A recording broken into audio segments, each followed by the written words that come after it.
you ready for a deep dive into one of the most intense animated series out there?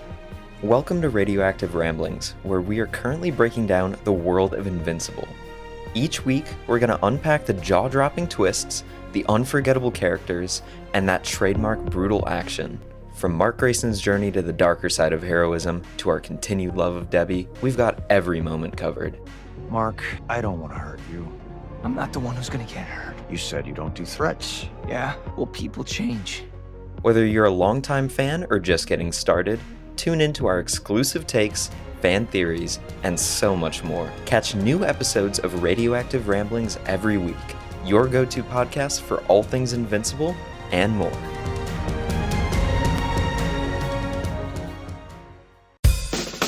Think of a song you really love. Don't you want to know why you love it so much? Well, we can't answer that. No, but we can deep dive into it anyway. Unless we get too sidetracked. We're the Nevermind the Music podcast. One musician and one psychologist talking about iconic songs, the musical tricks that blow our minds, and what they show us about our minds. Join us each week as we pick apart everything from TLC to Weezer, and from Billie Eilish to Bruno Mars, with plenty of distractions in between. Check out Nevermind the Music, wherever you get your podcasts.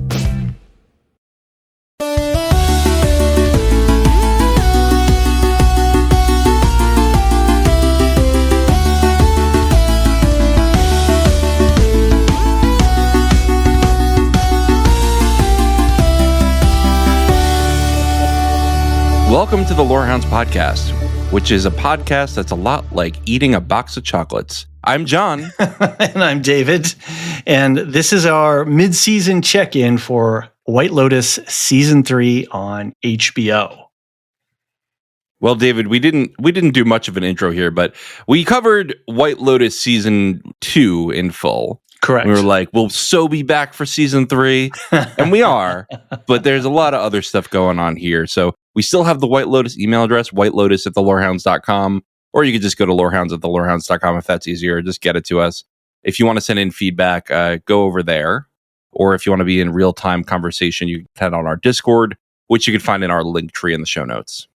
Right. And if you are into what we do and are excited for our Wheel of Time coverage, and our Last of Us coverage, and our Andor coverage, and all the Marvel stuff that's happening, and all the other sideshows that are going on that we're going to talk about, we could really use your support. So if that's something that you've been considering for a while, we would love to have you subscribe as a regular subscriber on Patreon or Supercast. Go to the link tree in the show notes and sign up, because we could really use your help. Got a lot of stuff going on, which is why we're not doing weekly on White Lotus, but I didn't catch up on this until like yesterday. It's fresh in your mind. It's very fresh. I watched all the episodes in like 2 days. I had a long train ride and I just binged it. Perfect. Yeah. Do you want to give your hot takes on this season so far? I am a little bit listening to some of the other podcasters out there and seeing who's covering it and all of the analysis that's going on. Obviously, we're very busy with Severance right now and doing that sort of deep dive analysis. But I'm seeing everybody else having fun swimming in the pool with Mike White in Thailand. And I'm a little bit like, I wish we could be doing this full, scene by scene, because there's some really great stuff. I mean, it has that familiar feel.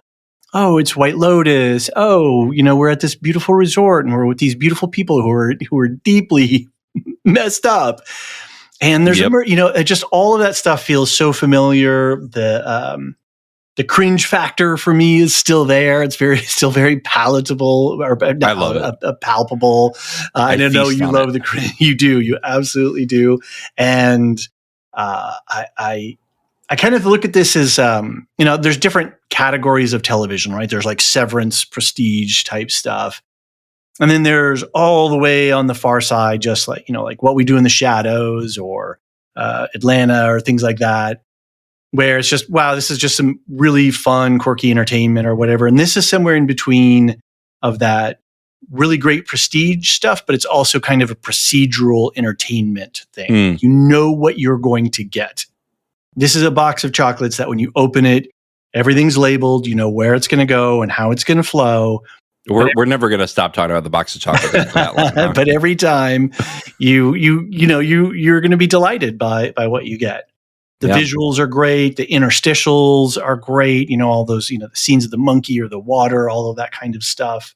You get Jason Isaacs leaning back in a bathrobe. Absolutely. 100%. So it's great. And it's great having some connectivity to the past 2 seasons, but it's great to have a new cast as well and sort of going on. I wonder how many more seasons can Mike White run this out? Maybe 1, maybe 2 more seasons before the model's tapped a little bit. I'm not with you there. Okay. I think Mike White every season seems to tap into something new. And something that feels very true to the human condition, right? The human experience. And it reminds me almost of Tolkien saying, like, fiction is our way to distill the truth. Mm-hmm. Yep. That's very much a through thought for the Lorehounds community overall, I think. Yeah. And I think Mike White is just so good at it, so good at recreating conversations that feel authentic. Mm-hmm. Like, I don't think there's a single person better at writing like current dialogue than Mike White. I don't disagree with you. I'm talking about like dialogue you could hear in the real world right now. Contemporary. You could go to the White Lotus and hear people interacting like that. Right. And I just think there's no one better at writing that kind of dialogue on TV right now. I'm not going to put up any objection to that statement. I'm going to think about it, but I don't think I can object to with that. That's a really good assessment. Anyway, I interrupted your hot take, so well, I was mostly done anyway. I was just sort of wondering how much more he could go. Because, part of his writing style has to be informed by the fact that he knows that there's a dozen podcasts and YouTube videos and TikTokers and stuff out there picking apart every scene. Yeah. Trying to decode what, the Mike White thing is. So what is that going to take in terms of creativity for forthcoming seasons? For that to not only be fresh, but continue to entertain us without boring us with the same formatting, but then getting so overburdened with the fake outs and the intricacies and the layering and the symbology. So, I don't know. Just a couple of other minor production details. The needle drops have been great. Yeah. I feel so. Marta was our special Italian correspondent for season 2. And she would write in. Correspondent now. What's that? Yeah, we don't have a tie. Yeah, and I miss Marta. I miss getting an email from her every week, breaking down, decoding for us. So Marta, we miss you. We hope you are well. Pop us a note to say hi, or maybe some feedback for that for the season so far. I wonder how many people we've left stranded by not doing weekly. Because I saw on Reddit, every now and then I'll look up Lorehounds to see if someone's like, the Lorehounds are terrible. But this person was like, hey, I'm looking for a podcast. The Lorehounds don't do it anymore for White Lotus. And I was like, oh, I feel badly. But I did respond to them. And I said, as the Lorehounds, I said, hey, we'll be doing a mid-season. So I hope you're here now. Yes. Welcome. Yeah. But anyway, the needle drops have been great, but I don't have anybody to decode them for me. So, and then like little things, the like attention to detail, like with the subtitles, right? You have the English, and then you have this Thai shadow behind it, which offsets the subtitles at the same time as give you some sort of contextual wrapper in some weird way. I think it's a really nice flourish for such an ornate and beautiful written language and an ornate sounding language as well. It adds something to it. So it's a notably tonal language, like very tonal Thai. And I actually had a friend in high school who spoke it and gave me a book on how to speak it once. And I spent spent like a week with it. And I was like, I just can't wrap my head around these tonal things. Also, I also had no use case for it other than one guy who we didn't have trouble communicating already. But my point is, I think it's interesting. They spend like a whole scene like lingering on like, let's get Sritala correct, right? Sritala. I think you go low, but you emphasize it, because it's not just like when you go into this, it's not just like high and low. It's high ascending, high descending, low ascending, low descending, and medium. I think those are the 5 modalities. I could be wrong. Interesting. This is like 15 years ago now that I read this book. So, but it's just such an interesting language, and I like that we're getting to see the staff. We always do that in the White Lotus, and I think this is no exception. We get some staff going on. I took notes on my phone as I was watching because I was on a train, like I said, and I have so many things to say about this. About Great. the show. Well, should we take a little break and then get into it? It's 8 minutes in. I can't take a break yet. Oh, wait, have you given your hot takes? I guess I haven't. I guess I haven't given my hot take. All right. I love the season. I think it's great. I think we'll have to see the rest of the season before I rank them between the other seasons. But so far, I think I like this season better than last season. Interesting. Okay. I just think it might just be recency bias because I just think Mike White, like I said, taps into something current in the cultural moment of like the political divides between friends, frenemies in general, this like idea of toxic masculinity and like what's going to happen. How are these boys initiated into being toxic men, and cultural appropriation and like he does this thing where he will like show the flaws in everyone.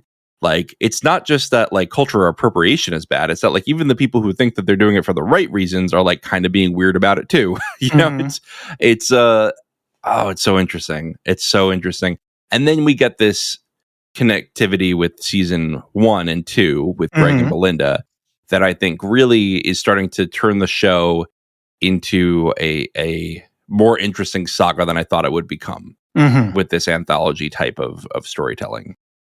Yeah, and I like the fact that there is that interconnectivity. It's not pivotal. It's not necessarily, well, we don't know if it's going to be determinative in this one, but it adds an extra layer. We still get the fantasy island sort of, the different parties show up, or the Love Boat as our two shows that for my time period where each week we would be presented with this new cast of characters and the writers would wind up the clock or wind up the clockworks and we'd see all the little figures go about the routines. But every week we had a setting that we understood. We had hosts that we understood. So in many ways, and I think Mike White and I are close contemporaries. So I think he watched and he grew up in the shadow of the production. He's definitely firmly Gen X. Yeah, and he grew up in the shadow, I believe in Pasadena, of this kind of production and this kind of lifestyle that was being portrayed.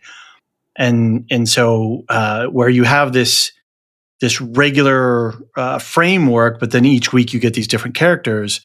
But the nice thing that carried you through was Mr. Rourke and Julie and Isaac and everybody. So you had these through lines, but every time you got to keep it refreshed. And I think you're right. He does that really well.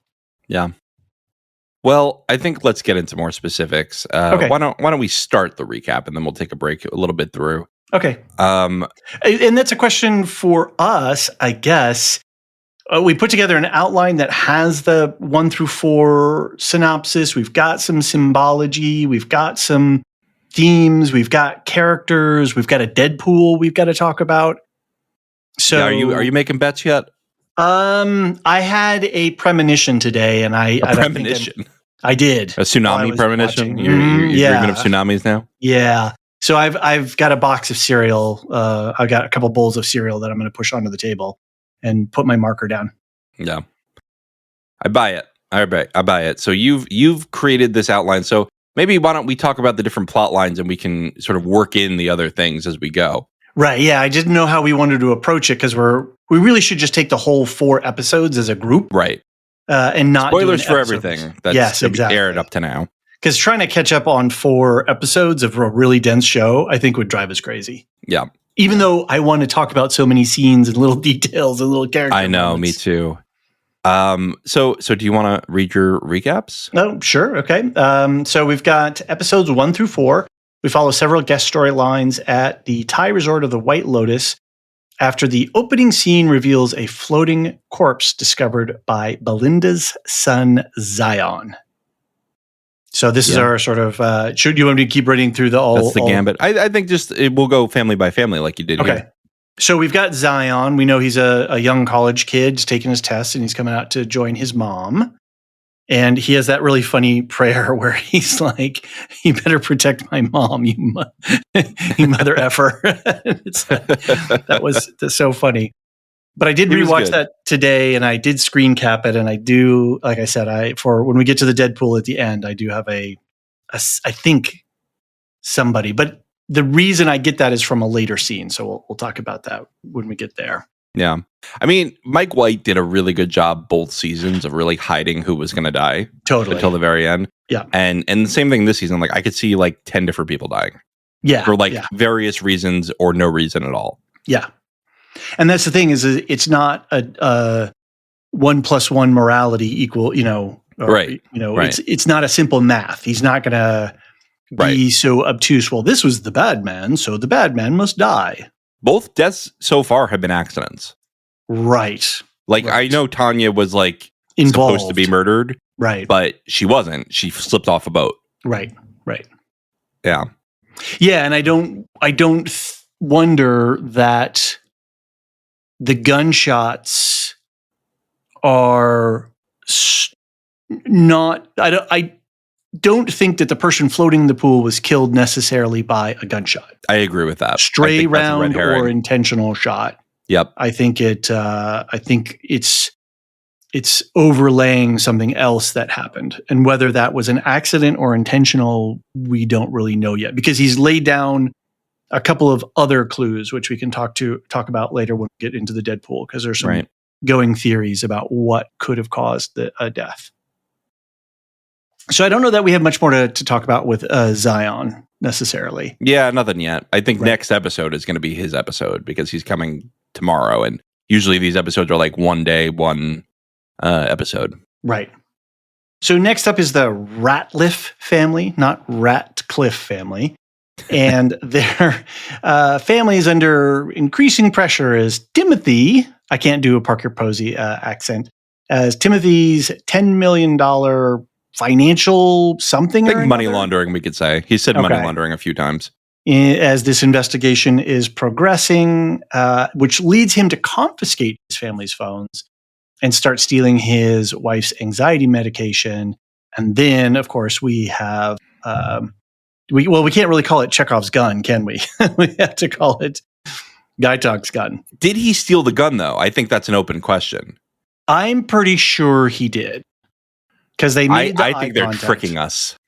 I think they're tricking us. Well, I haven't watched all of the next up scenes. Me either. But... Well, it's a good question. I think even what I saw on the next episode, it's still ambiguous. Mm-hmm. I mean, they certainly have set us up to believe that he stole the gun. But when Mike White does that, I go, he didn't steal a gun. But then where did the gun go? That's a mystery. Yeah, it is a great question. We know that we have another guy at the hotel who's literally trying to kill someone. Mm-hmm. Right. So, but he's already gone to Bangkok. He is going to Bangkok. Yeah. Well, I don't know if he left by then. I think he did. All right. I think he did. All right. Maybe I'm not remembering that. Well, anyway, let's talk about the Ratliffs. I love them. Have you ever lived in the South, David? I feel like that's the one place you haven't lived. I have not lived in the South. Well, I did, and I've met this family. Okay. It's just the whole like bless your heart thing. Mm-hmm. Like this like faux niceness that's actually super mean and rude. Mm-hmm. Absolutely is a thing. I lived in North Carolina and in Georgia. So I have lived in this region that they're like playing in the soup of. Did you realize that Timothy is Draco Malfoy's dad in the Harry Potter movies? Well, I'm not a Harry Potter person, but I certainly know Jason Isaacs. So okay. He's doing a great Texan, not Texan. He's doing a great North Carolina accent. Right. Yeah. I'm enjoying his accent work because I know that's probably hard. That's one of the harder accents to pull off when you're coming from an English accent. Right. So next up, we've got Rick and Chelsea. And Rick is pursuing the resort co-owner, Jim Hollinger, who he believes is responsible for his father's murder. And he's sort of doing that at the expense of his relationship with Chelsea. And then he gets really high and releases a bunch of snakes that results in her hospitalization. But they don't seem to be much worse for the wear. So fortunately, that didn't go as bad as it could have gone. This has been, I think, the best comic relief of most of the show. Like, Chelsea is just so funny to watch. She Her out of Scorpio thing, like when she started doing astrology, amazing. The whole "I almost died today," and he's like, "No, you didn't." And it's it's so good. It's so good. And just the way she talks to him, like, I'm young and fun, and you're old and boring.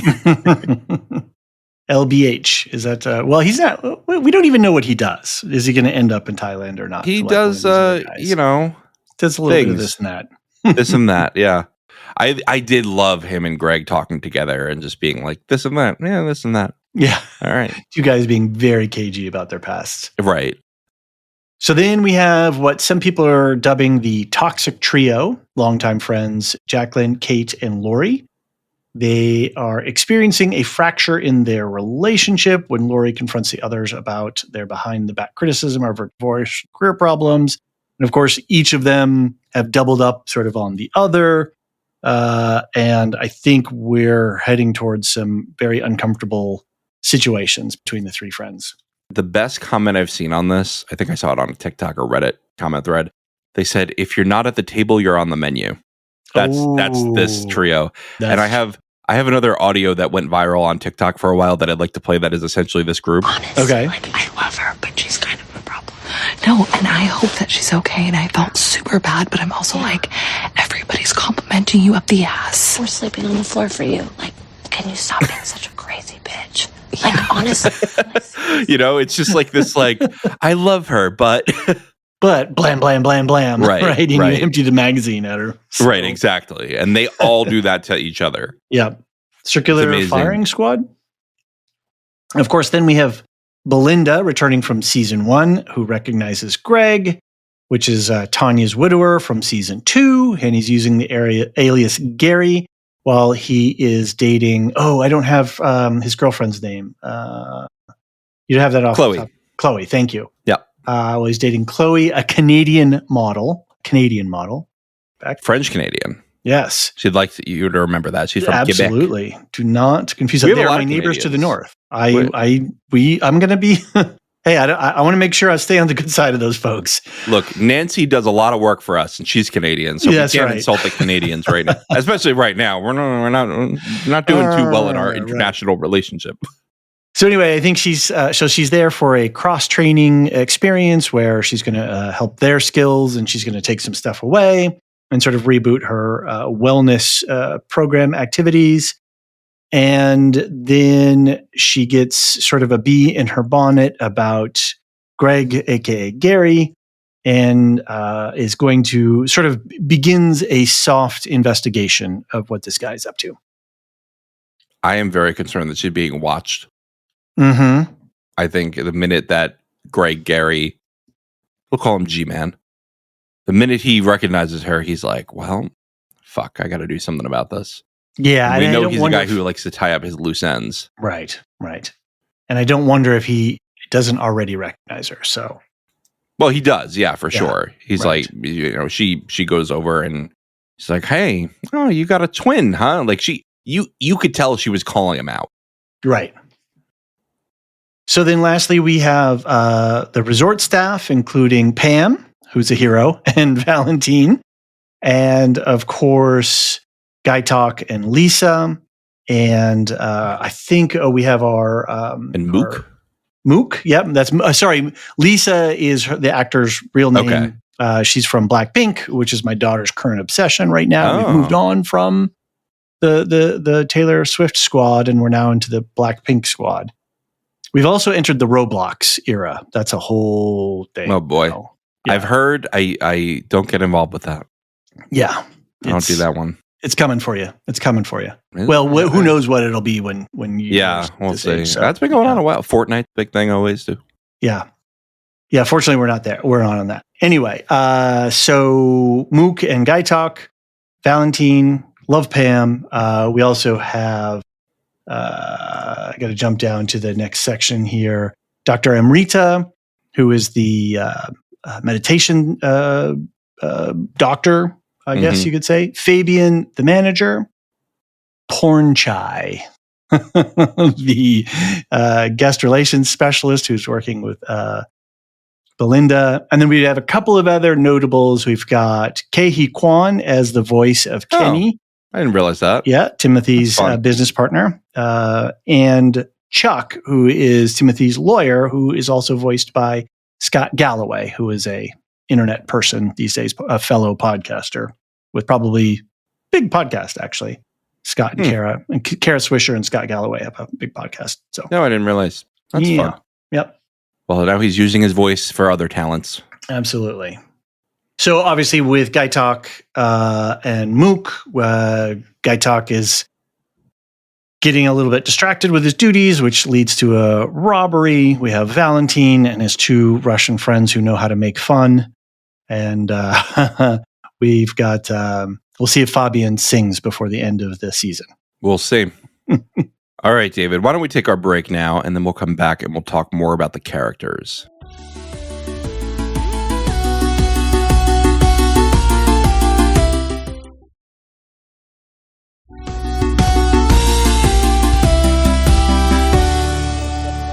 And we're back.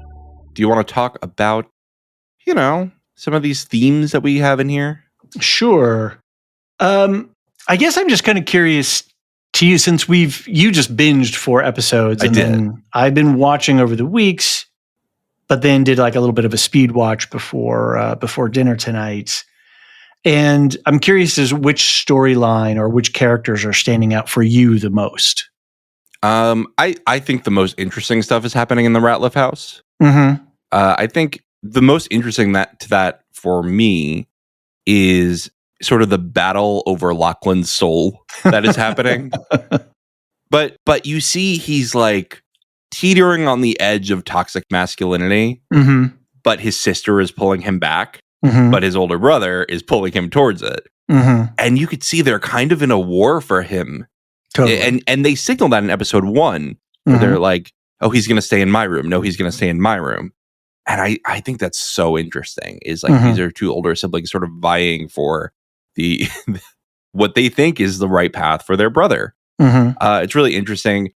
I see all these subtle digs like, oh, well, you got into Duke. You're going to go to Duke. Meanwhile, guess where the sister goes? She goes to Chapel Hill. Are you aware of this rivalry? Vaguely. I mean, it's not important to me, so I haven't really paid attention. But big NCAA rivals, I would guess. Well, it's not just a sports not thing. Just that. It's okay. In Raleigh-Durham, those are 2 big schools. Chapel Hill is a public university. Okay. It's a North Carolina State University. And then Duke is a private university, and that's known for being very rich and very, very, very private schooly. Right. And so they're all like, you're going to Duke. She's sitting there like, I go to Chapel Hill. And I just think it was kind of a dig at her. Like, oh, well, you didn't get into Duke. You got into Duke, you go to Duke. Right. Right. And so that's why I think like, oh, that's so interesting, isn't it? Like this family is clearly like looking down at her. She's clearly out of her fucking mind. Like, I'm just going to move to a monastery. She hasn't even put in an application. Did you notice that there were 3 other Western students standing in the courtyard after she made the appointment to see the monk? Oh, I didn't notice that. Yeah. So it's like they're opening the pathway for this sort of like 1-year study abroad-ish sort of like, live and study here kind of thing. Yeah. And I think the Piper storyline is interesting because of the dig that her mother, hits her with, which is you're just as judgmental as any of us. But she's right? Like, we do sometimes in circles where we are trying to be sensitive with good intentions, we do get hall monitory. Yeah. And that is a known, and I think a problem that we're growing more aware of recently. And I think that's a good thing, because I think no matter what your political leanings or moral leanings are, like, nobody wants to sit next to you if everything they say is going to be scrutinized to the utmost degree. And that doesn't mean we can't be better and we can't improve what we say, but there is this level of like, it's not just that you have to speak with good intentions and use language that is inoffensive. You have to use the right phrasing that I think that you should be using. And I do think that becomes a bit of judgmentalism. I think it keeps people from agreeing with you at a certain point. And so, yeah, I think they are just coming from two different sides of a judgmental spectrum. And she is very judgmental about her family and wanting to get away from her family. You know, right or wrong, whatever her motivations are, she is very held in reserve. One of the reasons why she's so reserved is because she's just judging. Well, and I, by the way, I say all this as someone who was that way when I was her age.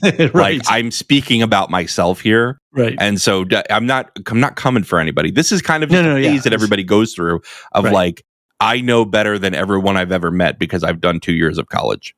And when you have Saxon as this extreme example, who's smacking you over your head with your book, and doing that really bully stuff.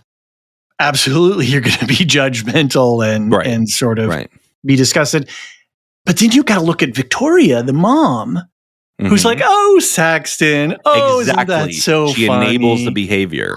100%, absolutely enables the behavior and encourages it because she gives him the big laugh and like she reacts to him more positively than anybody else in the family, other than maybe Timothy. Even Timothy, I think she doesn't act as No, she's just sort of married to him. Just sort of like, whatever. You keep me well stocked with my medications and in a lifestyle that I've come very much to expect. As long as that's fine, that keeps coming, we're married. We're fine. It's no problem. So I just want to say, like, both Saxon and Piper sure come from different judgmental and different points of view that both can have problems. But I just want to make clear, Saxon's behavior is much more damaging to other people than Piper's would be. Piper might be annoying at times, but that's not actively hurting other people. Whereas Saxon is like, we haven't seen it yet, but we've seen it. We've seen him definitely in proximity to and willing to hurt other people. Right. He's saddling up to... well, maybe they're not married. Chloe and Craig aren't married, but he knows that she's with him. Yep. And so he's actively pursuing that. He is forcing those terrible protein shakes on his brother. Absolutely. Like, that's a moral outrage. And bullying his little brother and bullying his sister. And he's just gross all around. I have to say, though, that Patrick Schwarzenegger, the actor, is doing such... Is he Arnold's son? I don't, I haven't looked up the fact. I was just like, we gotta figure this out. Yeah, you got to Google that while I talk. That I just hope that he as an actor doesn't get stuck with this role. I hope he's able, like, what was the actor who played Joffrey on Game of Thrones? Yeah. Like, poor guy, or this is Arnold Schwarzenegger's son, by the way. Amazing. That's so funny. Nepo baby extraordinaire. Yeah. No, he's doing well. He's doing very. He's fit too. He's got a nice bod. I appreciated. I don't know if you saw this interview with Jack Quaid from The Boys. He came out and he's like, "Yeah, I'm a nepo baby. I had advantages getting into this industry. Now I try to earn them." I was like, I like that. Like, you don't have to get rid of your advantages. Just acknowledge them. Right. Yeah. Yeah. Exactly. And work hard, like everybody. Yeah. Work hard for sure. So I think it's interesting too that Piper, who is quietly judgmental and is very privileged and comes from a very, she can't help that, right? She comes from that world and that is the context and the track, but she's sensing that there's something else. She even tells Lachlan, "Don't you feel it when you pray? Don't you feel the presence? I feel one. I think it's real." Right. And so she's here trying to break out of her situation. Oh, what was the son in the season 1? Yeah, the teenager. I know what you're talking about. Who was stuck in his video games all the time. And then once he starts to get out and to explore the world and something real, he suddenly comes alive. So, Piper's trying to reach for something different. And granted, it's, I don't want to say, it's not naive or... What is it? She's idolizing this Buddhist philosophy, and she's not appropriating it in the sense of, but she's fetishizing it somewhat, I think. Yeah, no, she is. And look, I think even Buddhists would tell you anyone can practice. Right. Anyone could do this. Like, I don't think anyone's gatekeeping Buddhism. No, it's I think most religions would be like, hey, yeah, like check us out, like come be part of us. Yeah, I mean, I don't think it's a very proselytizing religion. I know that I'm generalizing because there are Buddhism very has different like strains. a million sects, and I don't want to generalize too much, but most of the Buddhists I've met have just been like, yeah, I'm Buddhist. Like just not. It's not like meeting an evangelical person. I will say one of the funniest Buddhist encounters that I had was my wife and I were on our honeymoon. We went to Sri Lanka, and we went to the Maldives, and we went to Sri Lanka, and we were touring up in the central highlands of Sri Lanka. We were going to different monasteries and caves and all this kind of stuff. And there was this Buddhist monk who was a tourist, right? As you go around, you see stuff, you go see different things. And she was dressed in these dark brown robes, and her head was shaved. And she was taking a selfie in front of one of these Buddhist statues. And I was like, that's interesting. Because I didn't, I thought this was all about giving up ego, giving up sense of self. And like, what more self-referential thing is there to do to take a selfie? So I thought, so that just goes to show you that, like, what I think of Buddhism is not somebody who practices or thousands of years old traditions in different countries, different cultures. As with any religion, I think that there's just many ways to be that religion. Anyway, you have this theme here, karma and consequence, speaking of Buddhism, and this cycle of justice, right? With Greg, you bring it up here, right? Will he finally get the comeuppance? Yeah, and as he's spiraling down into his lorazepam-fueled nightmare. Oh, Greg, I was talking about. Sorry. Oh, you're talking about Greg. Okay, sorry. I thought you were talking about Timothy. I mean, Timothy with his embezzlement. That's the most straightforward story of anything, right? Yeah. He's this big high finance guy. He did a little side deal that was for a lousy $10 million. Yeah, I only got $10 million out of it. That was a great line. That was a great. It tells you, it's a perfect line too, because it tells you the scale at which he's working. Right. Yeah, he's definitely like at least like half a bill. Right. So, so we'll see. So that's a pretty straightforward thing. We just have to see where that pushes the rest of the family. So, yeah, I saw somebody theorize that like his wife already has gotten all the money, has like set up a secret account with a bunch of money. She's been squirreling away money for years, and she's like, "Oh, don't worry about it." Right. I think he's going to be thrilled at his daughter's suggestion that they stay in Thailand. Interesting. Well, there's a whole class of people there that could use his skills. He would have no problem finding employment, and they would certainly enjoy a particular lifestyle. Yeah, I did look up if Thailand does extradition. They do extradition. Okay. So I don't know if Thailand would be the best place to go, but it's maybe there's places to hide. Well, or you just sort of know the right people, and you have the right conversations with the right people and with the right kind of paperwork. Yeah, but the minute I heard the FBI had a warrant as his office, I was like, oh, he's done. Like, this is not he's not getting away with this. And he's doing this whole head in the sand thing, right? Phone in the bag, complete avoidance, and that is not going to work out very well. Well, I think he did that at first. He didn't want to give his phone away, right? He was like a desperate thing to make his son not find out about what was happening. Exactly. And then that was an unintended consequence. And he was like, you know what? I'm just going to live with it. I'm just going to get really fucked up, and I'm going to try to forget about this. And honestly, though, if you have... If you're that fucked and you have one last week of like living a rich lifestyle, I get it. I get it. Enjoy it. Do you know anything about lorazepam? I don't have any. I believe it's a benzo. I believe so as well. I don't know how addictive it is. I certainly those are very addictive. You need to get like like if you get a prescription like that, it has like a warning on it. It's Yeah, I certainly could guess that you should not be taking that much lorazepam and drinking that much alcohol at the same time. I can. No, they give you big warnings about them. They give you it is a benzo, by the way. Okay.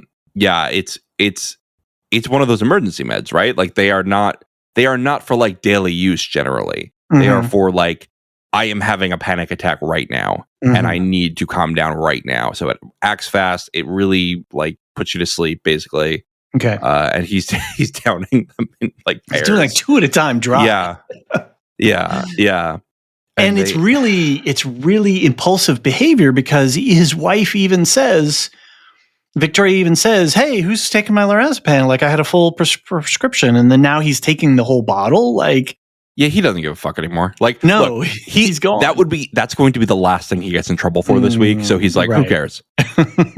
Who cares? Now we do have to talk about Lachlan really quick though, because before we switch to Greg and the magician. The magician who's shown his skills. But very early on, they started coding him gay. What? You didn't pick up on that? No. In his hotel room with his brother, he's not objectifying his brother, but he's objectifying his brother's body. Oh. And he's watching him when he goes to the bathroom. When he wakes up in the morning, he sees Saxon's naked behind, and he sort of looks at it sort of longingly. So to me, that was like absolutely coding him that he's struggling with his, he himself is questioning, where's my sexuality? Interesting. Yeah. I didn't pick up on that, but just talk to Alicia on our Wheel of Time podcast. And I'm not great at picking up on that kind of thing. Okay. You don't have gaydar. See, we had gaydar back in my day because we had to, right? People needed to, I don't know. It was just the way it worked. And now it doesn't matter. So now gaydar doesn't work. So it was a thing. All right. Mine is not tuned, I guess. So anyway, I'm curious to see where that goes. And I think that's also part of the tug of war because sure, Lachlan may be a little bit shy as just a person in general. But, even the posture clinic specialist says, well, you're guarding yourself. I'd be guarded too if I were in that family. So like that setting aside, would homosexuality be something that this family could deal with? Saxon is constantly pushing him to, he's got to get laid and, he's got to go have sexual, he's got to go conquer, Thailand sexually. Yeah. Saxon is out of a P90X video. I also think that this is part of the conversation that they're starting on like siblings, especially male siblings, like sexualizing other siblings. Like it's gross. Look at the way that Saxon talks about Piper. Right. It's like, oh, well, she's hot. Why hasn't she had sex yet? Like, that's none of your fucking business. That's the grossest fucking thing you could have said. And he has, and his brother is like innocent and doesn't even realize how gross it is. He's like, well, my older brother, who I'm supposed to look up to, is saying it, so it must be okay to say. And again, this is the way we just had somebody on, I believe their name was Erica, wrote in and asked us for feminist book recommendations. And I just actually recommended her a book called, oh my God, now I have to find it. David, before I can't say it. It's called Deep Secrets, Boys, Friendships, and the Crisis of Connection. You pulled that out so that you don't have to edit out your pause. You did a good job getting that. Exactly. Quickly. Look, I am a fucking pro at avoiding edits now. So Deep Secrets, Boys, Friendships, and the Crisis of Connection. This is about how young men and young boys are sort of initiated into patriarchal norms. It's really interesting. It talks about like the severing of connection as boys get older. It's a fascinating book.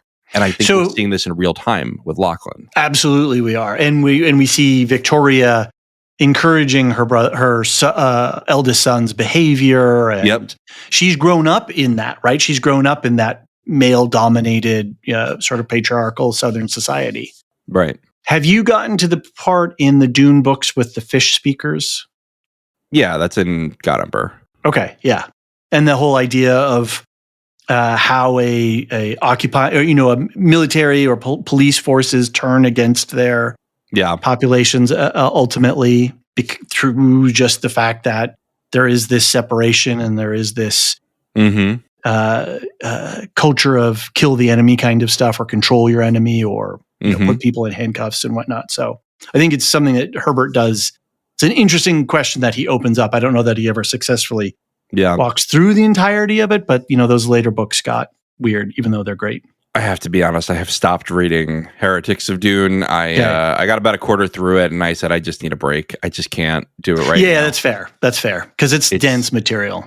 I will say Chapter House is a burner, is a page turner. Okay, good. It gets more back into sort of space battle, lasery, pew pew stuff, and I don't even need that. I love the philosophical stuff. I just feel like I'm not getting that as much in Heretics. Sure, I'm getting a lot of this is what's happening right now. It's like reciting facts so far. This is not a Dune podcast. This is not a Dune podcast. Moving on. I think that's it for the Ratliffs. Anything else any observations that you have? I don't think so. I think those are my main ones. I mean, Timothy's totally fucked. But his lawyer's going to get a nice fee out of it, and then he's probably going to go to prison if he goes back to the U.S. Yeah, if at all.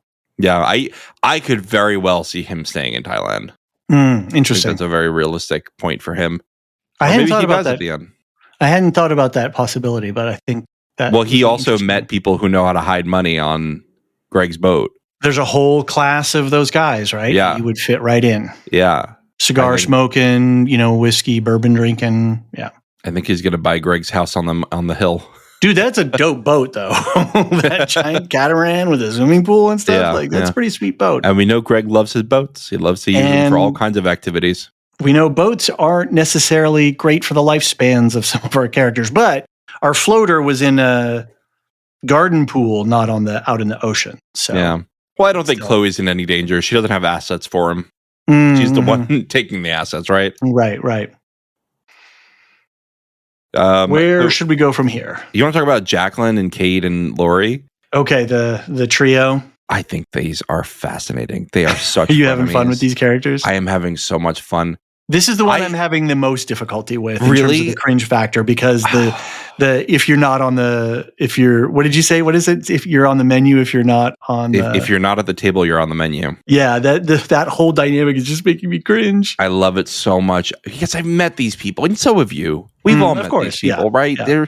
They're such frenemies. I love her, but she's kind of a problem, and I just absolutely live for this kind of cringe.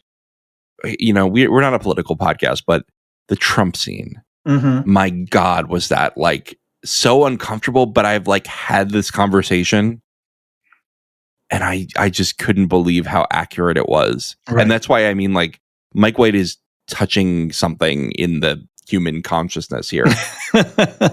And I feel like that was terrible phrasing, but anyway. That was an awkward phrase, but we'll go with it. All right. But do you know that they filmed that 2 years ago and they didn't realize it was going to be relevant again? Right. That's right. They did that. They said that in an interview somewhere. So it hits a little bit differently right now, doesn't it? Yeah, it does. The episode air right now. Yeah. But I felt for Lori the first time that Kate and Jacqueline were talking, and she's up in the hotel room that's up above them, and she comes down when she get her purse or whatever. Yeah. And I was just cringing, going, "Oh, she's going to stumble in on them and hear them talking," because that's what happens in these kinds of shows. And I was like, no, please, because of all the three of them, to me, she's a little bit the most relatable in the sense that, there's, maybe I'm responding to the single mother trope, recently divorced, trying to have a professional career and raise a child. That's hard. I kind of sympathize with people who are in any kind of situation like that. Yeah, where they're trying to be a parent in a modern context, in doing it in a really difficult way and facing career choices. And so, she's here to let her hair down a little bit, maybe not necessarily have an energy healing fling with a Russian mobster, but I don't know. She's the most, I connect with her more than the other two. I thought so at first too. And now I think that they all are just But they're all equally the same. crappy. Yeah. Like, Right. look, yeah, she was the first one to get made fun of, and so you feel badly for her at first, but then she does the exact same thing given the first opportunity. Absolutely. She's like, Jacqueline, she's obsessed, she's addicted to her husband, like, ooh. Who is totally cheating on her, right? Yeah, like, I who's mean- totally taking the opportunity to, and to. It's one thing not to call your spouse back, but at least text them. Hey, on set, busy Right. or whatever. Like, respond. You know. I was away from my wife for like less than 24 hours in the last week, and I had to travel for work. I called her like 3 times. It's just like, if you like your partner, Yeah. you and we're not newly married. We've been together 10 years. Right. Like, right. yeah. I don't get it. I don't get why people put up with this kind of stuff. But then they put Katie in a kind of an okay light, at least that one time when she has the interaction with Victoria and says, oh, we were at the baby shower together, years ago. And Victoria's kind of like, oh, whatever, go away. Yeah. Like, that was a little awkward. So you kind of feel with her, she's just trying to be genuine and, social, Yeah. she's a socialite. So she's being sociable. And then with Jacqueline, if her husband's cheating on her, you kind of feel bad for her in that regard. Sure. But then she really pulls a face when they're at the the other hotel. I did think that was pretty hilarious that Yeah. he sent her to an old person hotel, geriatric. Right. Well, one that is obviously more of a budget friendly establishment. than I don't think it was budget. Well, it's budget friendly, but it's specifically geared towards geriatric guests. Well, it's because what they can afford. yeah, right? yeah. And Thailand is to, I think, Australia as the Caribbean is to the East Coast of the United States. Yeah, As fair is enough. Hawaii to the West Coast. Fair enough. Or at least parts of Mexico as well, right? That's the easy place you go to. It's exotic, it's inexpensive. You can have this sort of, I think it's a whole other interesting theme is this sort of this cross-cultural thing where you go somewhere, and Saxon even says this, you go somewhere else where you don't have the social pressures, the social norms. You're outside of your context, and so you can act differently. Right. And so a lot of people go to Southeast Asia with that sort of mindset. Yeah. Speaking of the the cultural exchange, the resort staff, are you? I know I'm jumping around your outline, so That's fine. We can. But It's not my outline. It's can I? No, it's your outline. You own any mistakes in this thing. Do I have an E&O insurance? So guy talk. Can I just say there's another trend on the internet where they do like, here's POV, your guy best friend is about to ruin your friendship. Mm-hmm. He's about to confess his love for you. Cringe factor. Who's been And there? man- I raised my hand. I was like, oh man, I feel for this guy. I fell for Mook. Mook can't Yeah. get away from this guy. But Mook is falling for him now. I think she's starting to, yeah. But at first she was not interested. No, And she was totally she totally thought he was a genuine, lovely guy and just was happy to be friend zoning him. Right. And she's not friend zoning him. She's just being his friend, like. Sure, fair enough. That friend zone. I think it's something that's been co-opted.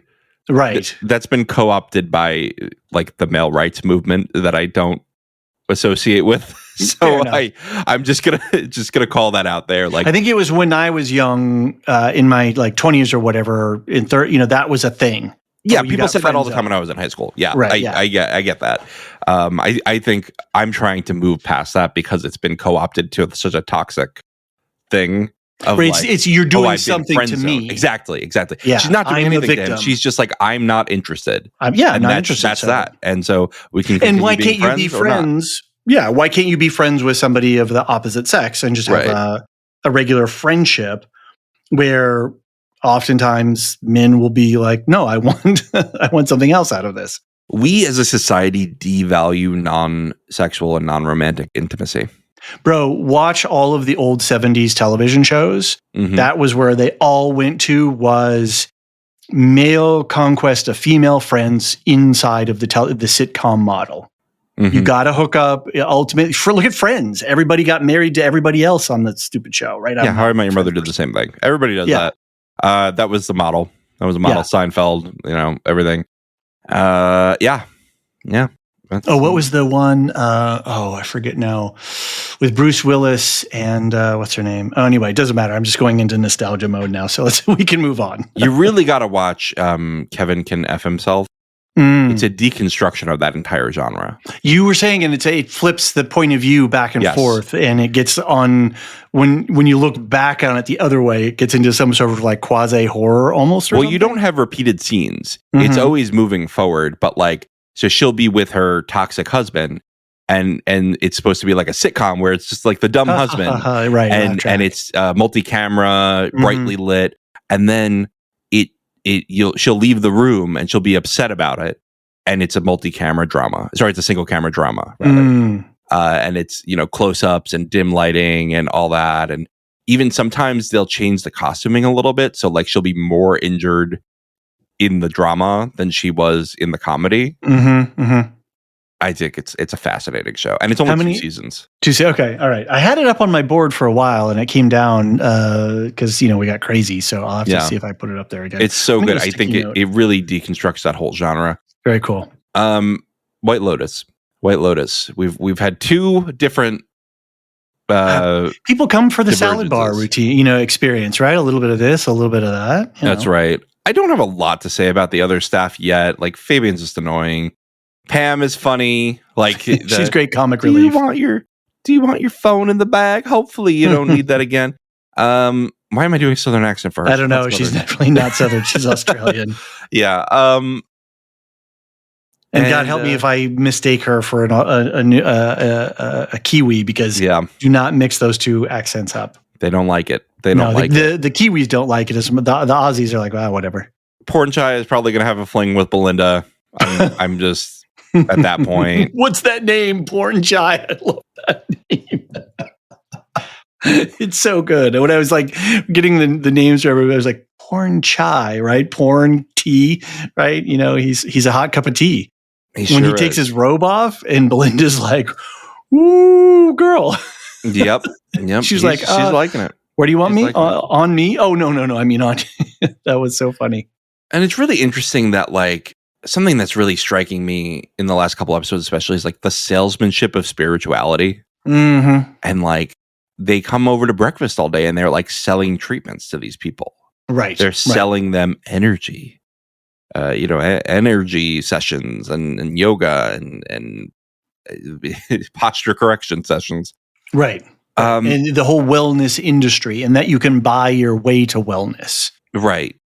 And then Dr. Amrita actually feels really genuine with Rick.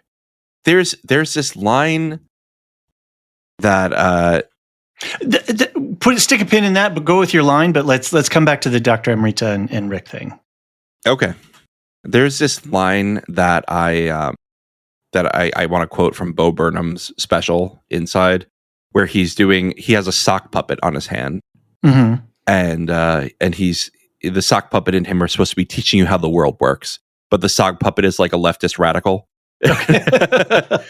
And he says, Sacco is a sock puppet. He goes, "I'm sorry, Sacco, what can I do better?"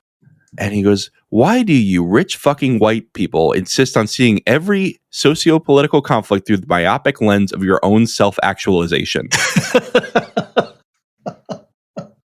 And I feel like that's this show. Right? It's not about, am I making the world a better place? It's how do I get to my level of greatness through your spirituality? Right. And we see that in not only all the Instagram influencers and wellness. It was just on the Pit the other day. There was a subplot of one of the stories. I think it's episode 7. I'm slowly going through that. That's a really interesting show if we're going to talk about the salad bar of shows that's going around right now. It's very didactic, that show. It's trying to teach us and tell us stuff about stuff. But there was this one great subplot about this influencer who's having a psychotic break because it ends up she's using some beauty products that have a toxic effect on her. Sorry, minor spoilers for that. and just the idea that we can buy our way to wellness. I'm thinking of Goop and, all of these other sort of very high profile things where if we only do this workout, if we only use this product, if we only remember detoxing, everybody was detoxing their liver. Don't buy the jade egg. Don't do it. Your body already has a very efficient detoxing process. Like, why are you drinking don't need to juice? detox your liver. This is, again, I've plugged this multiple times, but the podcast maintenance phase is like the best podcast I have found to like debunk health bullshit. Mm-hmm. It's not, they don't ever prescribe anything, and I appreciate that. They just say like, here's what the research is actually saying about this and why these claims that it will solve everything are fucking bullshit. And I think that's a great function for a podcast. So I've been off Instagram. I kind of broke my Instagram addiction, and I've gone back a couple of times and I'm like, oh God, this is terrible stuff. But I have a whole part of my algorithm, which is the medical debunkers. Okay. Who show up in my feed, who debunk all of the other, crazy stuff. So not only do we have a rise of wellness influencers, we have a rise of counter resistance. Yes. It's like, oh my God, what is this world? I don't know anything about Bo Burnham or this Sacco thing, but I'm definitely going to check it out. You got to watch. You can just watch that song, but honestly, I would recommend the whole special to you. Sounds good. I like it. Where were we? We got lost in the salad bar here. You got to do it. Medical wellness and treatment. Yeah, and just the idea that you can buy your way to this, which is what the Ratliffs and well, Timothy's like, Pam, I'm going to take care of you. Just F off. I'm going to go work out. You can run these guys ragged, but I'm going to go do my thing. Leave it at that. Yeah, what she goes, I have nothing for you because you want to go to the gym. You're doing great, Pam. You're killing it. That was great. Should we? Well, we were talking a little bit about the Toxic Trio. I mean, they're there to partake in that sort of wellness culture and wellness routines, doing their yoga and energy healing. Yeah, I feel like we've milked that plot line. Can we segue slightly to Valentine? Sure. Because Valentine and his friends were totally the jewelry robbers. Oh, really? 100%. Huh. Yeah. So Valentine is at the gate and stops to talk to Guy Talk. And Guy Talk opens the gate, and then so Valentine's using his charm to like occupy him, and then the car speeds in. Then the guy, it's really hard to see, but when they're escaping, one guy gets out of the driver's seat because it's on the other side, and he could be bald, which is the one guy with the big sort of the big sort of bigger, taller, balder guy. Mm-hmm. But then the snake guy, right, who has the snake tattoo, what does he do? He grabs this piece of snake jewelry that Chelsea was looking at intentionally. Like they show us taking it. So I'm pretty sure that, and I think this is one of the predominant theories that's out on the internet too right now, is that these are the robbers. Yeah. All right. I see it now. I didn't pay attention to that. Probably because I had to watch on a phone screen for a lot of this. Right. And you were trying to, get it through. So, but yeah, I didn't pick up on it. Then I heard another podcast mention that, and I was like, huh? And I went and I was like, I watched the scenes and, got into it a little bit more. And it's like, yeah, I'm pretty sure that's I like it. Straightforward. Thank you for bringing this to my attention. I'm going to be suspicious of him the entire time now. Yeah, so they know how to make fun, those guys. Yeah. You want to talk about Rick and Chelsea a bit? I think for me, of our three guest storylines, the Rick and Chelsea are the most interesting, largely because Chelsea is out of nowhere. Yeah. Who is this actor? What has she done before? She is just so sort of, her character is just so heart on sleeve and just so honest and kind of this bent ingenue character. What is she doing with Rick? I have so many questions. Can I just say her astrology stuff made me crack up because I had a friend when I lived in a very new agey city, let's say, and I had a friend there who every time she would do something very annoying or problematic, she would go, "Sorry, I'm an Aries." And when she goes, "I'm an Aries, I need everything to be on my sleeve," I was like, "Oh my God." So good. I just saw my friend there. I wonder how much Mike White is into any of this sort of self-help psychology, astrology, tarot, any of that kind of stuff. Because we had a tarot card reader in the last episode, in the last season. Yeah. Did we have any divination stuff in season 1? I'm trying to remember. I don't know. I don't remember any, but it's been a while since I watched season 1. Yeah, it's been a minute. So, and you know what? God, I just watched the Frank and Bill episode of The Last of Us the other day. I'm just doing my rewatch to get started. That is Armand. Yeah. Frank we talked about this during the season. Go listen to our podcast. It's just coming back to me. It's just coming back to me now. You'll hear yourself talking about it if you go back to our podcast. I did listen to the Tilu episode 1. I was like, I was kind of cringing, but then it got okay. We did okay. We did okay. We're always improving, and but I think we have good conversations all the time. I said to my wife, I said to Maya before we got on, I was like, I like podcasting with David because I have like 4 edits because he and I know when we're finishing up thoughts so well. Like we when it's just the two of us, it's just so easy to just go for hours. Exactly. So Rick, Revenge Tour. Yeah, it's interesting, right? I love the Inigo Montoya reference. I was wondering if you picked up on that. Is this You Killed My Father? David, I know The Princess Bride so well. I've been Wesley with Maya as Buttercup. Like speaking of that, two separate simpatico, times. I when that line popped, I was like, mark it for John. I've been this couple costume twice now. So nice. Yeah. And it's just a cute little thing, and it's a little wink and a nod. It's absolutely lovely. Yeah, they moved right past it, right? Which is good. Right. Yeah, no, that's all it needed was like, that is like this, isn't it? Yep. Yeah, so what's up with Rick and I think it's interesting that they pair Rick with Dr. Amrita. Right. Because he's saying this guy wronged me from day one, right? Like he's taking it so personally. It's like he never knew his dad, but he's acting as he has wounded, and he's been carrying this wound in his mind for so long. And Dr. Amrita is like, well, like let go of your past and let go of some of your expectations and like free yourself a little bit. And I think that that's an interesting thing because she says to him, I mean, how many patients has she seen? How many people has she, guided through meditation? And I don't think she's doing a Valentine where he's saying, oh, your numbers are really good. Where she's saying, you really moved me. I think she's being very honest about that. I think she is. I agree. At first, I thought she was just looking for a buck. And I was like, she actually, I think, is really into this. Yeah, I think she's honest.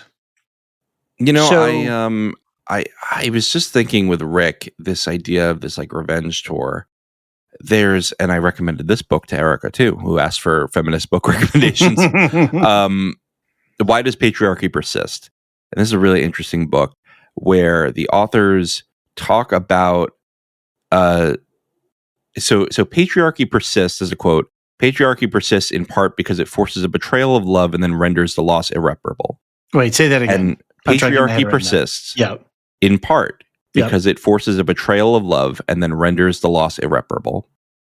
Okay. And it cuts off the love and then you're just screwed. You can't ever get it back. You're done. Because you're stuck in these patterns. Mm-hmm. There are different scripts that men and women get. Women are often given the script of the caretaker. And men are given the script of the angry, angry, vengeful person. Right. Got to go out and chop wood. Damn it. Brr. Right. And so he's so obsessed with vengeance and his anger at this man that he can't enjoy a beautiful week with his beautiful girlfriend, and that he wants to.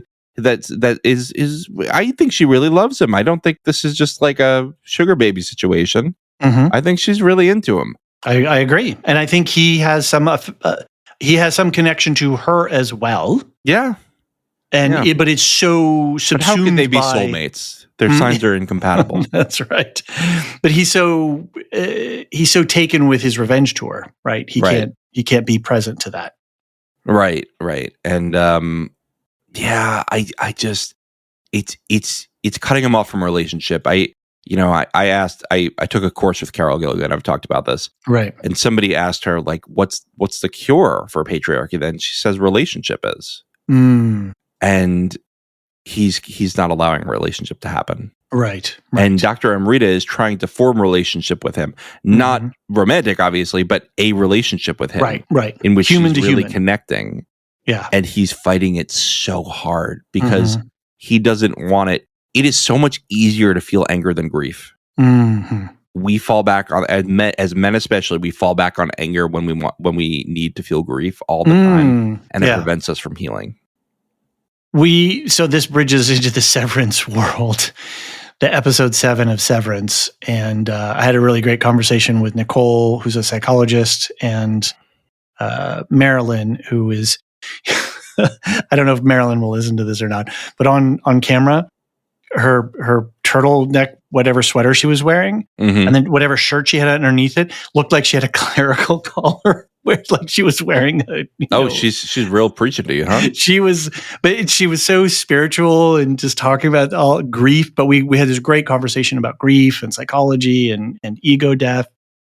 And that's a really interesting comment. I never really thought about that the script that we have as men is anger over grief, because grief is vulnerable. Grief is anger is a weak. shield, and it helps you in the short term, but it hurts you in the long term. And look at Rick carrying this anger and how it just dominates everything that he does.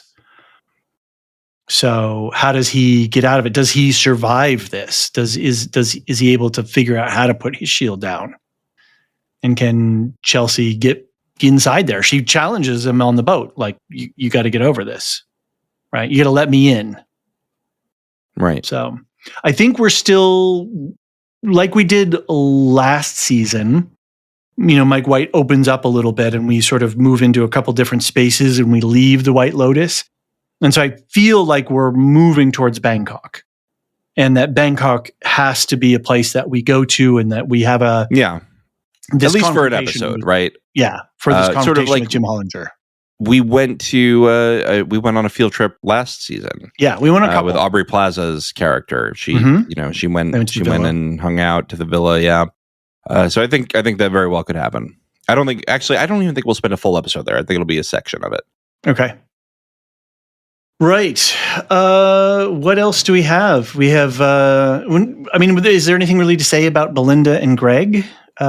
Just that she recognizes him and that I think she's going to obsess over this a little bit. It's getting I think she's not going to be able to let this go. Yeah. And obviously we have the boat, which is, an echo to season 2 with Tanya. And of course, Greg has the boat now. So that's a funny, interesting thing. Mm-hmm. All right, David, let's take a quick break and then we'll go into some themes.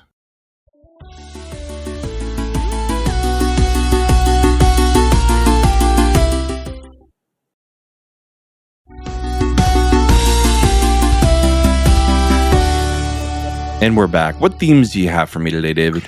We have, I think, at least 4 easily identifiable major themes, and maybe like 4 visual, symbolic themes. Some of the imagery that's being used, and how those connect to some themes. So we can just kind of run through them a little bit quickly.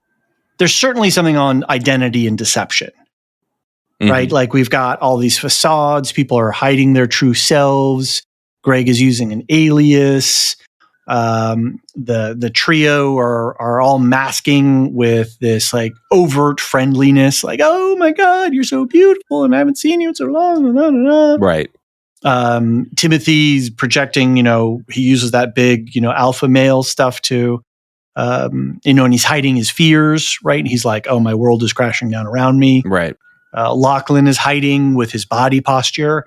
So there's a lot of Piper's hiding behind her quiet sort of judgmentalness, hiding from her family, or she just finds probably is a very brutal existence with her overbearing brother. Yeah. So a lot of identity and a lot of deception. And I think then ultimately that is when we're not our authentic selves, that doesn't go well, right? That's, and what Mike does with that in terms of a comic twist or two, we've got to see what's going to come. I think part of it is, what is your authentic self, right? We all do wear different masks in different situations. Have to. Yeah. Right. My John Lorehound persona is not the same persona I use with my family. And that's okay. They're all different parts of me, as long as I'm not pretending to be like a fundamentally differently valued person. Right. Yeah, if your values are consistent. But like when you are at your day job, you have a certain persona that you need to present, and there's a certain propriety with your coworkers. Right. There's a way that I'm going to be with my daughter that's different than one of my dad buddies, And then here we can talk about all the different chocolates you get in the box. Absolutely. So another one is karma and consequence. And we've certainly got previous season actions that are going to resurface, right? Belinda's a bit of a living karmic response to Greg, and Greg's kind of freaking out about that. Yeah, I think he's like, oh shit. Like, this is the first time I didn't think anybody was going to recognize me over here. Yeah. But dude, you're hanging out at a White Lotus.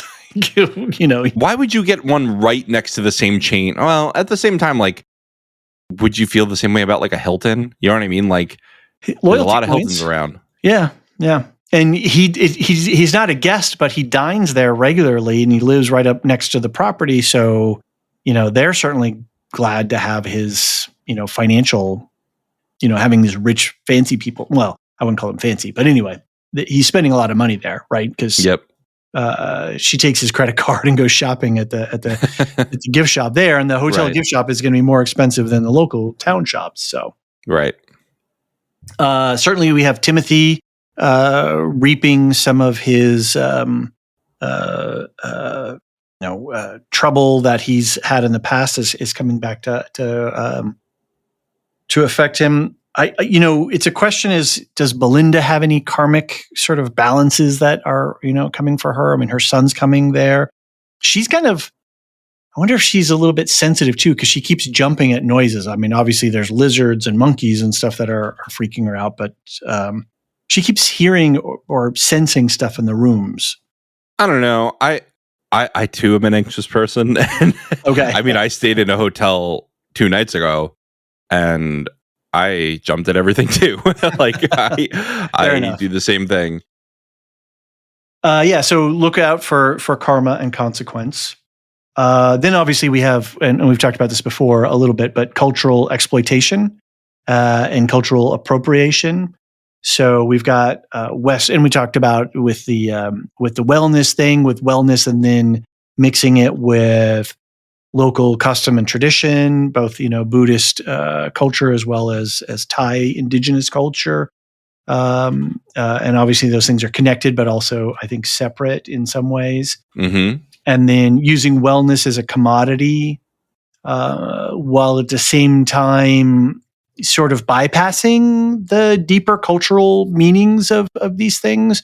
What are these greetings for? What are these greeting gifts for? What is this? We didn't even talk about the water gun fight, running down the street. Oh, that was good. That was fun. Lunar New Year. I think, honestly, though, that was just like Mike White wanted to film a funny scene. I don't think that had any deeper meaning other than what we had. I mean, the snakes, I think, was like the deeper meaning crazy scene. Mm-hmm. Right. Well, yeah, and Kate, and that's another thing, which is imprisonment. We're prisoners of our identity. We're prisoners of the spaces that we build. I think somewhere in one of the scenes too, there's one of the windows sort of looks like a prison window. And so, people are both physically trapped as well as psychologically trapped by the social constructs as well as our individual personality constructs. And I think that's an interesting point that you bring up about personality. You can have different personality, but is your personality trapping you? Or is is personality just a reflection of you? Right. Is it an extension or is it a limitation? Right. So yeah, cultural exploitation, right? And we have all these very, very, very wealthy people living very lavish lifestyles in a world, in a part of the world where basic infrastructure is lacking and basic healthcare might be lacking for a lot of people. Right. And that's not to say that those people can't be happy where and as they are, but in terms of basic fundamentals of your day-to-day life. Do you have clean water? Do you have access to medical care? Do you have access to reproductive care, healthcare and these kinds of things? Do you have access to education, and so those things may be lacking, and yet you got Greg's boat out there cruising, the bay, Right. So beautiful, beautiful, beautiful landscape. Yeah. And then I think we talked about this already a little bit before, which sort of wealth versus fulfillment, this idea of, can you buy your happiness? Can you buy your way to spirituality? That's definitely a thing in every single White Lotus season too. Right. So some of the visual thematics, water, right? Lots of water in season 1, lots of water in season 2. We have the tsunami dream. We have the body, whoever died in episode 1 floating in the water. We've got Greg's boat, and they're out on the water. They arrive by water, they leave by water. So, you can read a lot of meaning. We could ask Piper what water means in terms of dreams, but, impermanence or power or death, a source of life. There's a lot of things that water can mean. But Mike White is reveling in it. And I do like his use of camera work around water and to put us in water or put us at the surface of water. There's a part of the tsunami scene where the camera is bobbing up and down at the surface of the water, and the audio is cutting out. So as we submerge, the world goes quiet. And then as we pop back up onto the surface, we hear the world again. We hear the crash of the surf and waves. And so he's always got us right at those threshold levels, right? He's got Lachlan laying in a pool, and we're underwater with him, and then we rise up out of the water. Can I also say that if a 20-year-old from North Carolina ever offers to interpret my dreams, I'm going to make a fart noise. I'm just going to do it. I can't handle that. You just stop yourself. Fair enough. Along with the sort of identity and deception, we've got, masks and disguises, outward appearances and inner realities, Greg's alias. We've got a lot of security footage, right? So we're seeing things are being recorded. Especially, did you notice that, Timothy's always talking about, I'm laundering money, right next to Guy Talk. Right. Yeah. And every time he's on the phone, Guy Talk is there in the background. And he's side-eyeing him too. It's not like he's not noticing. Yep. And then if does the security camera record audio? Some of them don't, but some of them do. And I think that's going to help solve the question of the gun, of Guy Talk's gun. I'm going to check off, you're done, you're old, you're over. It's Guy Talk's gun now. Yeah, that's right. That's right. If you introduce a gun in episode 3, is it episode 3? Episode 4. Episode 4. I think episode 4, yeah. Yeah. And did you like that they brought in at the very end the old White Lotus theme song? Oh, I didn't notice. Yeah, they used the old theme song because they haven't been using the old theme song in the intros. It's a completely different melody. But then Guy Talk is walking down the road and you just hear Nice. All right, I love it. Good job, Mike White. We've got masks and robbers, the sort of chaotic scenes versus the serenity of the resort. Obviously, a lot of Buddhist iconography, statues, meditation spaces, religious artifacts. We have guests who are deeply attached to material objects and material desires, while all around you have messages of transcendent, or religious iconography that is pointing towards transcendence and letting go of material concerns at certain levels. And obviously we have a whole Buddhist temple thing that we've barely explored. I mean, Piper's been there twice when she has an appointment on Friday to go to see I like that she just walks up to a guy with a laptop She's expecting this like deep emotional experience going there. Right. He's like, you could do Friday at 2. Friday. Yeah. Okay. Thanks. It was just a very like, yeah, because when you take it out of like the fantasy of it and like the mystique in your preconceived notions, yeah, they're just regular people, just like you. Yeah, and she's fetishizing the whole. That's the word I was looking for. Thank you. Yeah, and he's just there on a laptop doing, oh yeah, let me open up the calendar. Oh yeah. Yep. No problem. Do you prefer Google Calendar or Outlook? No, I mean that's right, him asking her. That's good, right. I'll send you. Yeah. How should I send the Calvary retreat?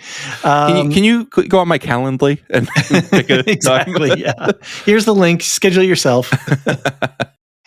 It's so bad.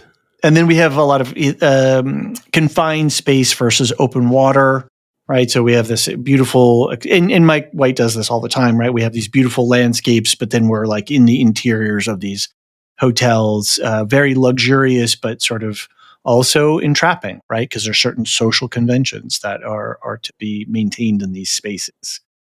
And then obviously with the monkeys everywhere, right? Yeah. The sort of wildlife thing. So we've got Chekhov's monkey, Chekhov's snake, and Chekhov's gun. I can't keep up Guy with all Talk's these. gun. Guy Talk's gun, fine, but they're not. It's not his monkeys.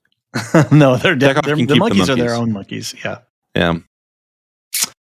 Yeah. Should we wrap up with a little bit of a Deadpool conversation? Yeah. Who are you guessing?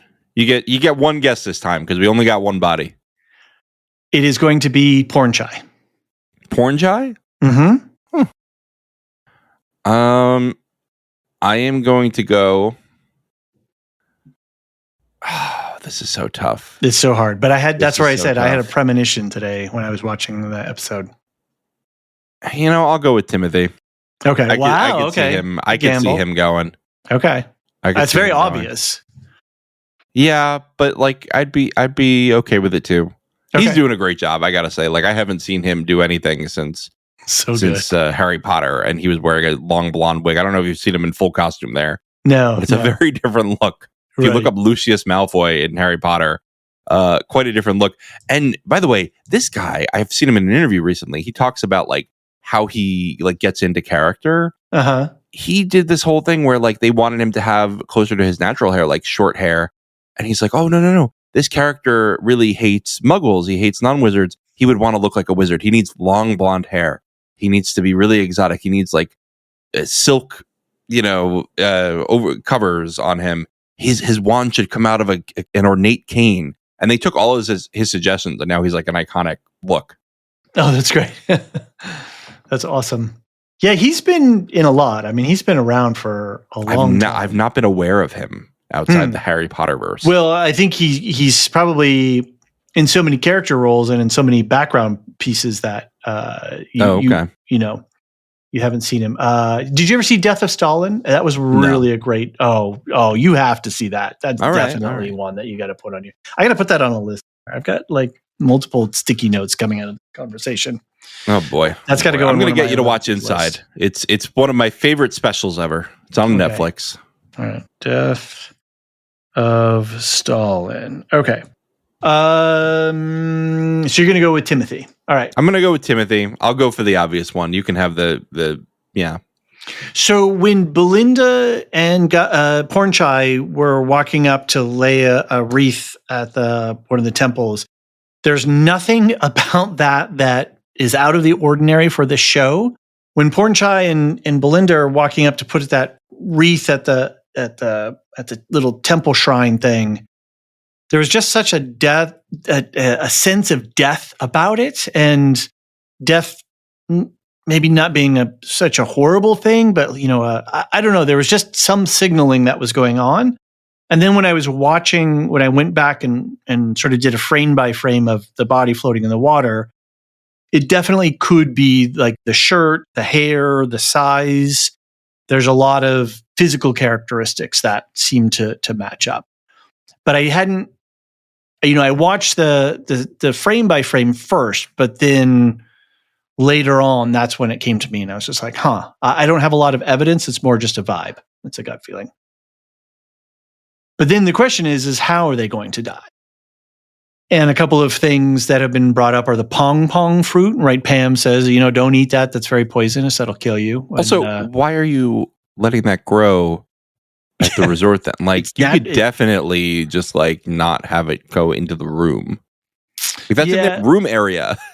Yeah, I suppose. I mean, if you're going to do all kinds of environmental things, you might take some of those trees. I don't know.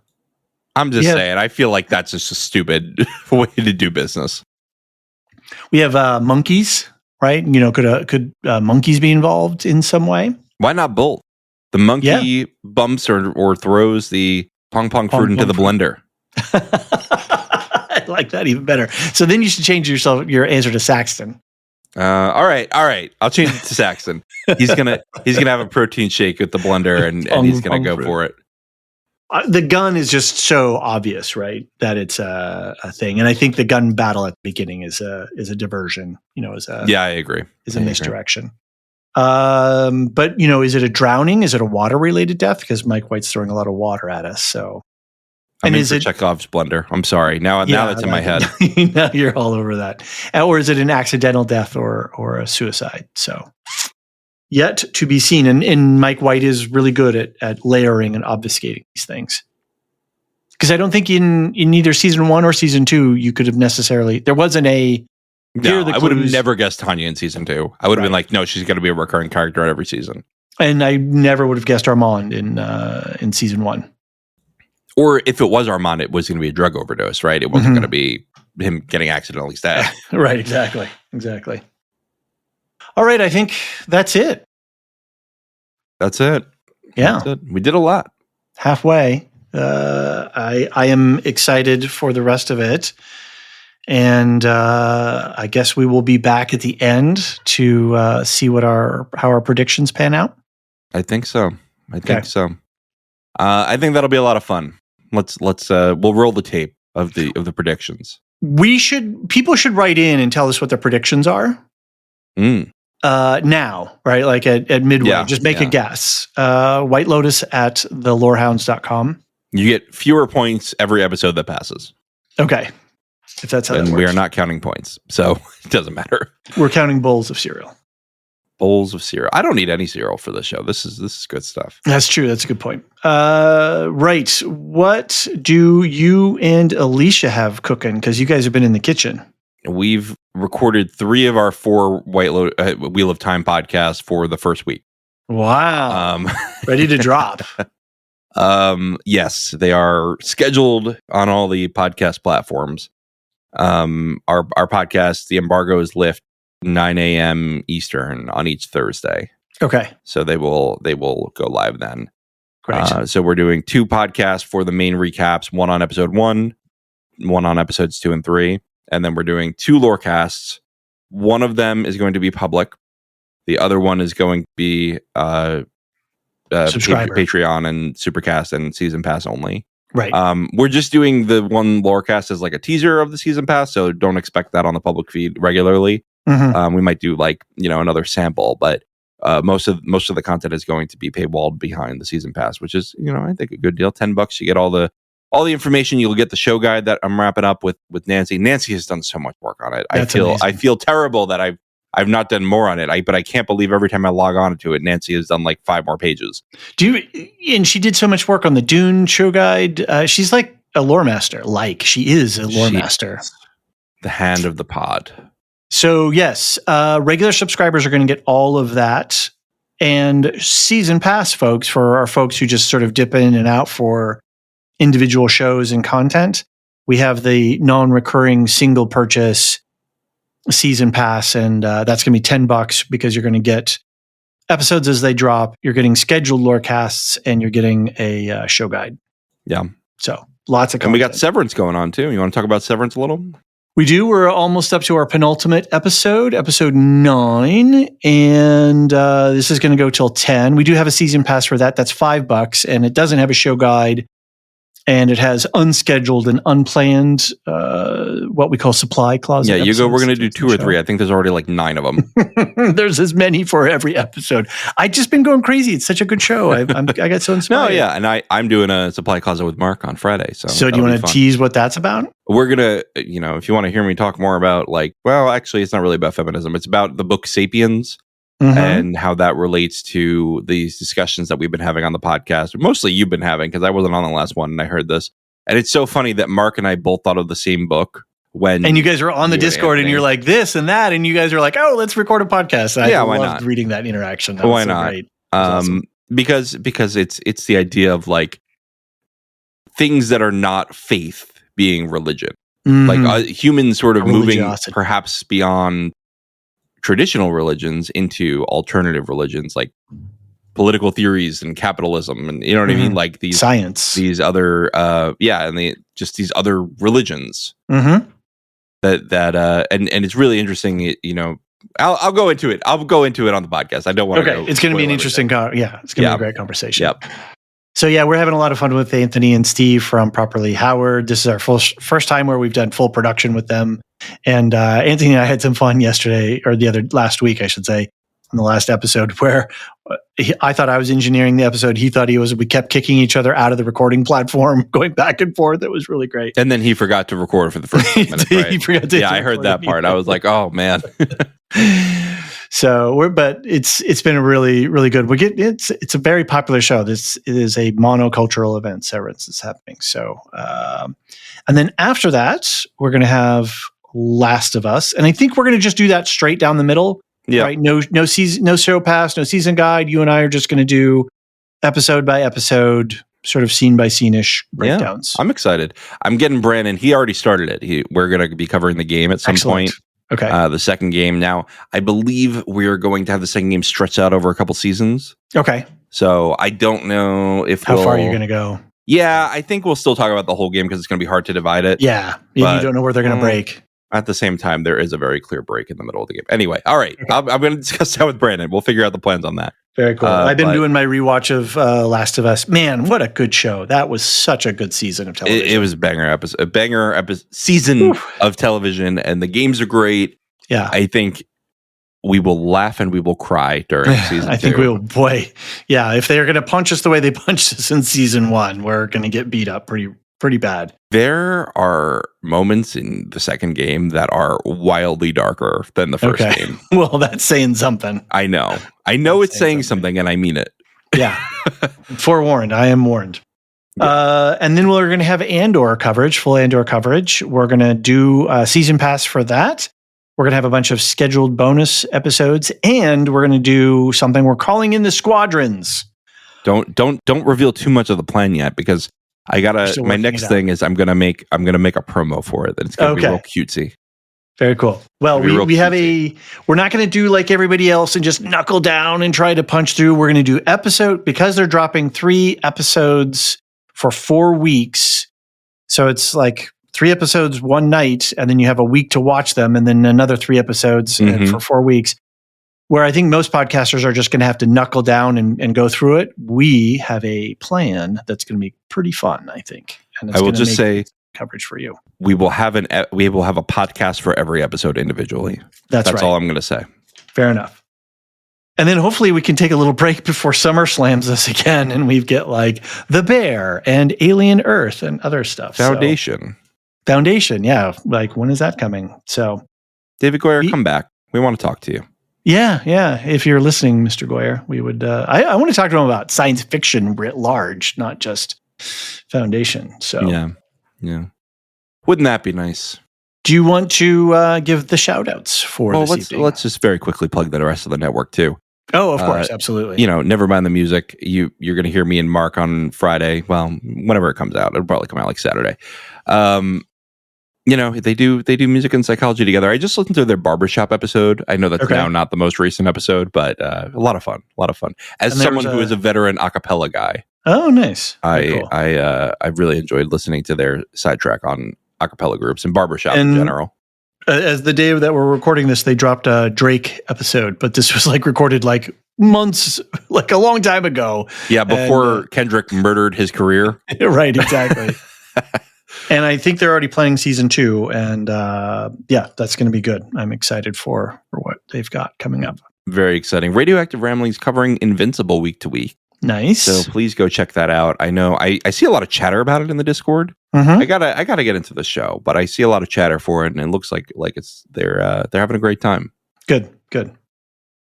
And I think that's it, because Anthony and Steve are on a break, but they I think they're working on their next season as well. And then I know Rings and Rituals, Marilyn's I know they're thinking about how to place their coverage so that when season 3 comes back, they're going to feed more directly into it. So I know Alicia's doing some Dune coverage soon on Will Shift Dust. Yep. I made her tell me on the last podcast I recorded with her. I was like, "What are you doing?" Because every time I get to Will Shift Dust in the show notes, I don't know what to say right now. Well, all I know is that her and Luke killed it on Will Shift Dust this year for Silo. Did a great job. She rolled out of Silo onto the Oscars and full coverage of the Oscars, and now is rolling straight into Wheel of Time. So no rest for the wicked. But you know what? I am so glad that we got screeners for the Wheel of Time. It is a huge help. Huge help. Yeah, for real. Yeah. All right. Does that? I think that covers it. Again, please, if you have been considering it, we would love to have your subscription to help support the network. Be it a season pass or a regular subscription. I mean, you get 10% off on an annual. It's a pretty good deal.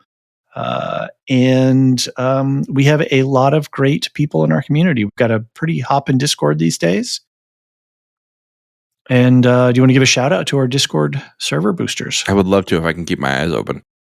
Aaron K, Tiller the Thriller, Dork of the Ninjas, Duve71, Athena A, Tina Lestu, Nancy M, Ghost of Partition, and Radioactive Richard. Thank you for keeping the bits flowing on Discord.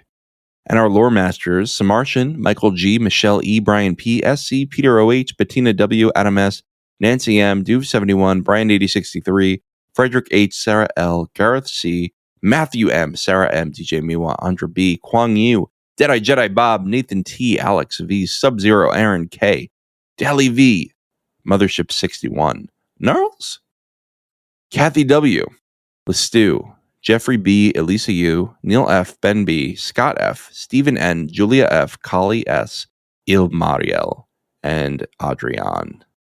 Thank you all for your support. It really helps us keep everything rolling and keep doing bonus stuff like the White Lotus. We do too many podcasts, but we're having fun with it, so who cares? Thanks, everyone. Good night. The Lorehounds podcast is produced and published by The Lorehounds. You can send questions and feedback and voicemails at thelorehounds.com/contact. Get early and ad-free access to all Lorehounds podcasts at patreon.com/thelorehounds. Any opinions stated are ours personally and do not reflect the opinion of or belong to any employers or other entities. Thanks for listening. Are you ready for a deep dive into one of the most intense animated series out there? Welcome to Radioactive Ramblings, where we are currently breaking down the world of Invincible. Each week, we're going to unpack the jaw-dropping twists, the unforgettable characters, and that trademark brutal action. From Mark Grayson's journey to the darker side of heroism to our continued love of Debbie, we've got every moment covered. Mark, I don't want to hurt you. I'm not the one who's gonna get hurt. You said you don't do threats. Yeah, well, people change. Whether you're a longtime fan or just getting started, tune into our exclusive takes, fan theories, and so much more. Catch new episodes of Radioactive Ramblings every week, your go-to podcast for all things Invincible and more. Ready to wander Middle-earth? Join me, Aaron, your guide to the world and works of J.R.R. Tolkien. On the Lore of the Rings podcast, we explore Tolkien's epic stories, from the Lord of the Rings to the Silmarillion and more, uncovering the deep lore, breathtaking tales, and timeless inspiration behind them. Whether you're a fan of the movies, new to the books, or rediscovering them after years, Lore of the Rings is your perfect companion. Ever wonder about the history of the One Ring? Or what secrets lie within the stories of The Hobbit? Or maybe you're curious about the legends that inspired Amazon's Rings of Power or the War of the Rohirrim movie? We explore it all with simple explanations and a sense of awe that honors Tolkien's brilliance. So let's wander together, because as Tolkien reminds us, not all those who wander are lost. Visit ringspodcast.com to pick your favorite podcast player and start your journey into Middle-earth. That's ringspodcast.com to find the Lore of the Rings podcast. Let's wander together in the world of J.R.R. Tolkien.